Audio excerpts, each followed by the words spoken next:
Abraham Lincoln, born February 12, 1809, in a log cabin in rural Kentucky, to parents of low social standing and little education. He became the 16th President of the United States in 1860.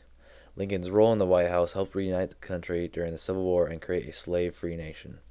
Sadly, on April 14, 1865, while Lincoln was attending a play at Ford's Theater, John Wilkes Booth shot and killed Lincoln in the back of the head. For the next 5 minutes, you'll be taken to the last days of Lincoln's life.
Lincoln's presidency was a very stressful one. The Civil War was the primary component of his stress. When he was re-elected in 1864, the war was coming to an end, and Lincoln was looking forward to rebuilding the country and relaxing.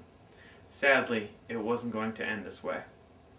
In late summer of 1864, John Wilkes Booth, an actor and a Southern sympathizer during the war, began developing plans to kidnap Lincoln.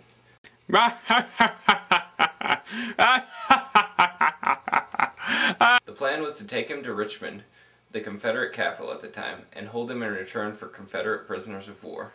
By January, Booth was able to organize a group of co-conspirators. On March 17, 1865, the group planned to capture Lincoln, who was scheduled to attend a play at a hospital located on the outskirts of Washington. However, the president changed plans and remained in the capital. Thus, Booth's plan to kidnap Lincoln failed. Before Booth had a chance to try to kidnap Lincoln again, General Robert E. Lee surrendered to General Ulysses S. Grant at Appomattox. 2 days later, Lincoln spoke from the White House to a gathered crowd outside. Booth was present as Lincoln suggested that in his speech, voting rights be granted to certain blacks. Infuriated, Booth's plans now turned to a direct assassination of Lincoln.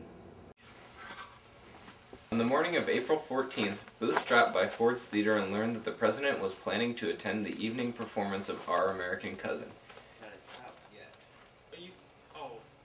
And then there's the Secretary of State. He held one final meeting with his co-conspirators.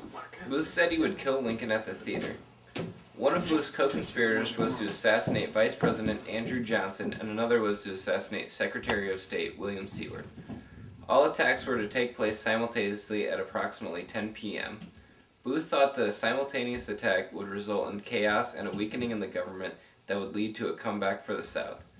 Luckily, the assassination attempts on the Vice President and the Secretary of State were unsuccessful.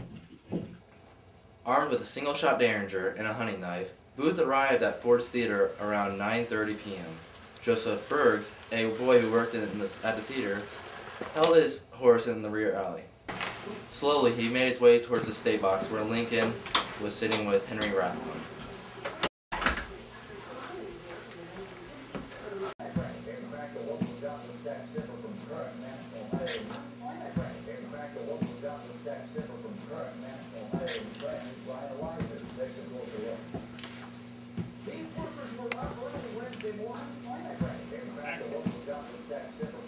At about 10:15 p.m., Booth opened the door to the state box, shot Lincoln in the back of the head at near point-blank range. Once Booth shot Lincoln, he turned his attention towards Rathbone and stabbed him in the arm. Booth then leaped approximately 15 feet to the stage below. When he hit the floor, he snapped the fibula bone in his left leg just above the ankle. Many in the theater thought he yelled "Sic semper tyrannis," which means always to tyrants in Latin. Booth was able to escape Washington before any attempt to capture him was made. President Lincoln passed away 9 hours later in a house across the street. On April 26th, the Federal Army surrounded Booth, who was currently hiding in a barn near Fort Royal, Virginia. Booth refused to come out, so an order was made to set the barn on fire. Sergeant Boston Corbett, against orders, fired at Booth and fatally wounded him in the neck. Booth was then dragged from the fire and he died on the porch of a nearby farmhouse. The last words he spoke were, "Useless, useless." The rest of the conspirators were either killed or given a prison sentence. Ironically, the death of Lincoln caused the opposite of what Booth expected.